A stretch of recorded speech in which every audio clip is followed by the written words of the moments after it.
Good evening and welcome to Thursday's edition of the Regional News. Authorities investigating the Brazilian plane crash that killed all 62 on board last week now have the full transcript of the black box, but its contents did not immediately explain the cause of the accident. The transcript from the cockpit voice recorder shows the pilot and co-pilot noticed the steep loss of altitude about 1 minute before the crash.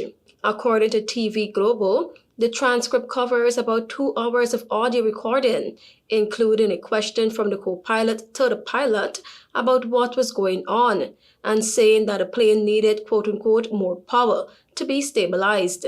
TV Global did not release the audio nor the transcript. The plane, an ATR-72 from local airline Pass, was bound for Sao Paulo from Cascavel in the southern state of Paraná and crashed at around 1:30 p.m., some 50 miles northwest of Sao Paulo. The crash killed all on board, but no one on the ground was hurt. Jamaican Prime Minister Andrew Holness on Wednesday declared a state of emergency in the Caribbean nation's southern Clarendon parish after 8 people were killed in separate gun attacks on Sunday night, including a 7-year-old boy. Quote unquote, "This is an opportunity for the government to mobilize fully to have a very serious focus on gangs," Holness told a press conference at his office. Quote unquote, "We cannot allow murders to be normalized in our country." The Prime Minister did not immediately detail what regulations would be imposed, but these can typically involve nightly curfews, longer detention periods without formal charges, and the ability by police to search properties without warrants. Holness said he hoped that measures would prevent revenge killings, saying intelligence had warned there was a quote-unquote very high probability of retaliation attempts. 5 people have been arrested so far in relation with Sunday's shootings, Holness said. Jamaica last year ranked as the second deadliest country in Latin America and the Caribbean region, according to a study by Insight Crime, with 60.9 homicides per 100,000 people, second only to the small island state of St. Kitts and Nevis.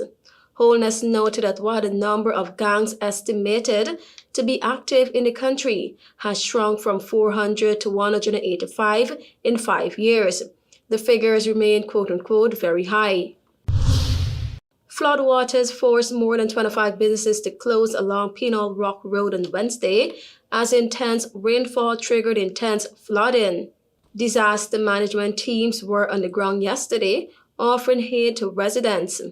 Among the areas worst hit were 5 Mile Mark near Kabir Singh Hindu School, as well as Goodman Trace and Mulchan Trace. Councillor Sarah Sugdio said over 25 businesses and 1,000 households were affected by the flood, with persons being unable to work, and the disaster management teams are on the ground bringing relief to the flood victims after heavy rains caused over 2 feet of water to gather in some parts of Penal Rock Road. Quote unquote, "In some places at the 5 Mile Mark, people have called for assistance. Our team are now out responding to distress calls. The entire main road and side roads are flooded. We are trying to provide as much relief as possible." Thank you for watching. I am TIANA Cole.